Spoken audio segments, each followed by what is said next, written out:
गरीब सास बहू का पैसों का फर्नीचर। अरे सरला, जरा देखना। ये खाने के वक्त कौन आ गया है? नमस्ते सरला जी। नमस्ते। अरे ये क्या, आप लोग यहीं जमीन पर बैठकर ही खाना खा रहे हो?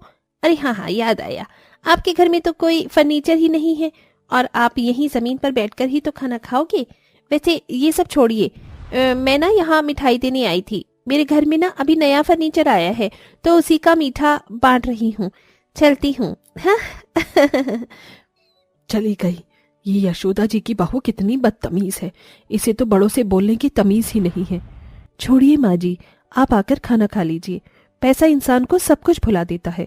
पूरा परिवार बैठकर खाना खाने लगता है। खाते खाते उर्मिला बोली, वैसे आज के जमाने में जैसे जैसे चीजें लोगों के घर में होती हैं, उसके मुकाबले हमारे पास तो कुछ भी नहीं है। तुम कहना क्या चाहती हो उर्मिला? कुछ नहीं, आप मेरी बात को गलत मत समझना कृष्णा जी। बहू, मैं तेरी भावनाओं को समझ रही हूँ और हर लड़की का सपना होता है कि उसके घर में सुख सुविधाएं हो, लेकिन जरा हमारे हालात देख। सुख सुविधाएं और फर्नीचर वगैरह तो बात की बातें हैं। तू गर्भवती है, हमारे पास तो तुझे ही खिलाने पिलाने का पैसा नहीं है। माँ जी, मेरी बात का गलत मतलब मत समझना, बस रागनी को सोचते हुए मेरे मुंह से ये बात निकल गई। अपनी पत्नी और माँ के मुंह से ये बातें कृष्णा से सुनी नहीं जा रही थी, इसीलिए वो बेचारा बेबस पति खाना खाते खाते ही उठ खड़ा हुआ। अजी कहाँ जा रहे हैं? कुछ देर बाहर टहलने का मन हो रहा है, मैं कुछ देर बाद लौट आऊंगा। कृष्णा घर से बाहर आ गया और अपनी लाचारी पर रोने लगा। कैसा बेटा और पति है तू कृष्णा, अपनी माँ और बेबी को किसी चीज का सुख नहीं दे सकता। दुनिया कहां से कहां पहुंच रही है, लोग बड़े बड़े कारोबार चला रहे हैं, लोगों के घर नए नए फर्नीचर आ रहे हैं, लेकिन एक तू है हालातों का मारा। भगवान, ऐसी जिंदगी जीने से तो मौत अच्छी है। अरे मरना किसी चीज का हल नहीं है। बाबा, आप यहाँ? हाँ, तेरी फिक्र हो रही थी बेटा। गरीब होना किसी की गलती नहीं है, लेकिन गरीब रहकर ही मर जाना उस इंसान की गलती है, और कोशिश से पहले रोने वालों का कोई मोल नहीं।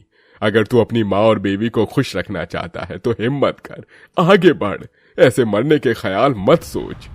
माधव ने कृष्णा को काफी देर समझाया और फिर वो उसे घर ले आया।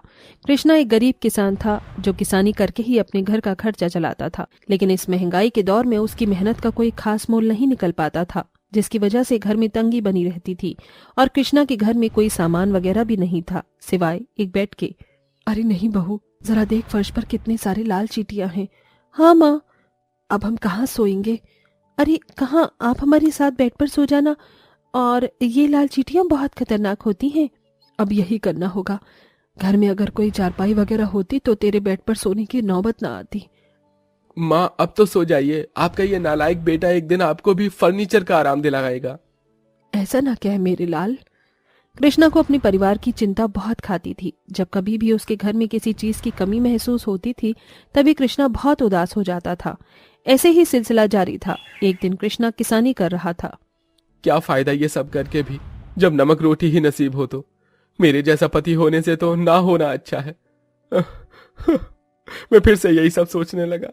मेरा तो इस खेत में दिल उखड़ रहा है। कुछ देर को टहल कर आता हूँ। कृष्णा अपने खेत के बाहर टहलने आ गया। उसके खेत से कुछ दूरी पर एक छोटा सा जंगल था। कृष्णा टहलता टहलता जंगल में चला गया कि चलते चलते उसे 2 कुर्सियां और एक टेबल रखा हुआ दिखाई दिया। अरे, ये किसका फर्नीचर है? कृष्णा उसके पास आया तो देखा कि वो फर्नीचर तो काफी पुराना है। लगता है कि कोई रईस इसे यहाँ फेंक गया है। वैसे भी पैसा तो लोगों के पास पेड़ पर उग रहा है। एक काम करता हूँ, इसे घर ले जाता हूँ, माँ भी खुश हो जाएगी। कृष्णा उन तीनों चीजों को एक एक करके घर ले आया। बेटा, ये किसका फर्नीचर है? पता नहीं माँ, लेकिन अब तो ये हमारा ही है। हमारा? आपको ये कहाँ मिला? ये मुझे टहलते हुए जंगल में मिला। वो सब छोड़ो और मिला, इस टेबल को थोड़ा सा साफ कर दो। देखना, ये साफ होकर एकदम चमक जाएगी। उर्मिला टेबल और कुर्सियों को साफ करने लग गई। साफ करते करते ही उर्मिला ने एक बात बोली, काश कृष्णा जी को इस फर्नीचर की जगह कुछ पैसे ही पा जाते। उर्मिला ऐसे बोलते हुए टेबल साफ ही कर रही थी कि तभी टेबल चमकने लगा और चमक खत्म होते ही टेबल पर पैसे आ गए। ये मंजर देख उसकी आंखें फटी रह गईं। ये कैसा चमत्कार था? क्या मुझे नजर का धोखा हुआ है? क्या हुआ बहू? माँ जी, क्या ये पैसे आपके या कृष्णा जी में से किसी के हैं? हैं? 500 के नोटों की गड्डियां, बहू ये हमारे कहाँ से होंगे? 1 मिनट, ये यहाँ कैसे आई?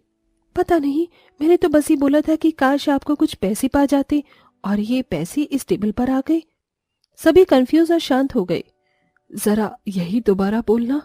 जी, काश कि ये पूरा टेबल नोटों से भर जाए। उर्मिला के ऐसे बोलते ही टेबल फिर से नोटों से भर गया। ये सब कुछ देख सभी की आंखें फटी रह गईं। माँ, उर्मिला, हमारे हाथ जादुई फर्नीचर लग गया है। अजी सही कहा, ये टेबल तो पूरा पैसों से भर गया। यकीन नहीं होता। क्या ये कुर्सियां भी जादुई हैं? देखता हूँ। कुर्सियों, मुझे जल्दी से पैसे दो। कृष्णा के बोलते ही कुर्सियां भी चमकने लगी और उन पर नोटों की गड्डियां लग गईं। ये सारा मंजर देख पूरे परिवार में खुशी की लहर दौड़ गई। अरे वाह माँ, हमारे हाथ तो खजाना लग गया है। अब हमारे घर की परेशानी खत्म हो जाएगी। सही कहा, इसी खुशी में बेटा चल आज रात हम सभी कुछ अच्छा खाएंगे। हाँ, रानव कब से रबड़ी खाने को बोल रहा है, तो आप रबड़ी भी लाना। आज तो बहुत माल है, सभी अपनी अपनी इच्छा बता दो, आज तो जमकर खाएंगे। पापा, मैं तो रबड़ी के साथ बर्गर भी खाऊंगा। ठीक है मेरे बच्चों। सभी ने अपनी अपनी इच्छा बता दी। कृष्णा खुशी खुशी लहराता हुआ सभी की पसंद की चीज ले आया और उस रात सभी ने बहुत अच्छा खाना खाया। उनके हंसने की आवाजें उनके पड़ोस तक जा रही थी, जिसे सुनकर रागिनी जल रही थी। ऐसा क्या पा गया है इन्हें जो इनके इतने दांत खुल रहे हैं? अगली सुबह ही कृष्णा अपने घर के लिए एकदम चमचमाता हुआ फर्नीचर खरीद कर लाया। ट्रक के जरिए उसका फर्नीचर आया जो काफी महंगा था। सभी मोहल्ले में उसका फर्नीचर देख रहे थे। ऐसा क्या हो गया रात रात जो इनके दिन ही फिर गए? पता लगाना होगा। रागिनी मन ही मन जल रही थी। ऐसे ही रात हो गई और परिवार वाले अपने जादुई फर्नीचर से पैसे मांगने लगे। जादुई फर्नीचर, मुझे मेरे घर की मरम्मत करवाने के लिए पैसे दो।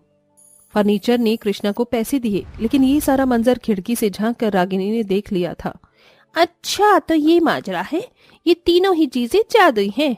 बस आज रात मैं ये गायब ही कर दूंगी और बहुत सारा पैसा इनसे मांग लूंगी। रागिनी के मन में जलन और लालच आ गया और रात को जब सभी सो गए तब रागिनी चुपके से कृष्णा के घर में घुस आई और उसकी एक कुर्सी को खींचकर बाहर ले आई। इस कुर्सी से ही मांग कर देखती हूँ। हे जादुई कुर्सी, जल्दी से मुझे बहुत सारे पैसे दो। रागिनी के बोलते ही कुर्सी चमकने लगी और उसके ऊपर पैसों की जगह सांप आ गए, जो सारे सांप रागिनी से लिपट गए। सांप को देखकर रागिनी चिल्लाने लगी, बचाओ बचाओ। उसकी आवाज सुनकर कृष्णा के घर वालों की आंख खुल गई और पड़ोस में यशोदा भी निकल आई। अरे अरे कृष्णा जी, जल्दी से आइए। अरे नहीं, ये सांप कहाँ से आए? कृष्णा और उर्मिला ने बहुत कोशिश की उन सांपों को रागिनी से दूर करने की, लेकिन कुछ नहीं हुआ। बाद में उर्मिला की नजर अपनी कुर्सी पर पड़ी। अरे ये तो, इसका मतलब, रुक जाइए कृष्णा जी, ये सांप शायद ऐसे नहीं जाएंगे। हे जादुई कुर्सी, अपना ये जादू वापस ले लो। उर्मिला के ऐसे बोलते ही सारे सांप गायब हो गए और रागिनी ने चैन की सांस ली। मैं बच गई। रागिनी, तुम इस हद तक गिर सकती हो, इसकी तुम्हें कल्पना भी नहीं की थी। हद होती है, तूने चोरी की इसलिए तुझे ये फल मिला। अरे तेरे घर में सब कुछ है, तब भी तूने हम गरीबों का सामान चुराया। बहू, मैं ये क्या सुन रही हूँ? मुझे सभी माफ कर दीजिए। मैं अहंकार में अंधी हो गई थी, लेकिन अब मेरी समझ आ गया है कि जो चीज जिसकी हकदार है वो उसे ही मिलती है। आगे से मैं ऐसी गलती कभी नहीं करूंगी। रागिनी ने सभी के हाथ जोड़कर माफी मांगी। उस दिन के बाद से फिर कभी रागिनी ने उर्मिला के परिवार के मसलों में घुसने की कोशिश नहीं की। वहीं दूसरी तरफ उर्मिला ने जादुई फर्नीचर के सहारे अपने घर के हालात बदल डाले। अब वो अपनी कमाई से गरीबों की भी मदद करते थे और अब सब कुछ ठीक हो चुका था।